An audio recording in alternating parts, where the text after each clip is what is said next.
ঝালকাঠির রাজাপুরে বাবার জানাজায় অংশ নিতে হত্যা মামলার আসামি মোহাম্মদ সাইফুল ইসলাম আদালতের নির্দেশে 2.5 ঘণ্টার জন্য প্যারোলে মুক্তি পেয়েছেন। ঝালকাঠি জেলা কারাগার থেকে পুলিশি পাহারায় নিজ বাড়িতে এসে তিনি বাবার মরদেহে শেষ শ্রদ্ধা জানান।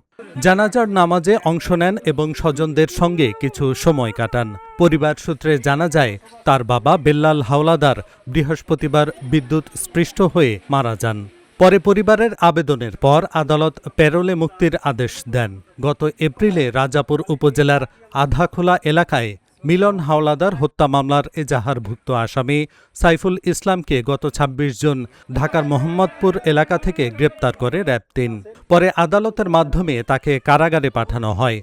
বাবার জানাজা শেষে নির্ধারিত সময়ের মধ্যেই তাকে আবার ঝালকাঠি জেলা কারাগারে ফিরিয়ে নেওয়া হয়েছে। হত্যা মামলার বিচার শেষ না হওয়া পর্যন্ত তিনি কারাগারেই থাকবেন।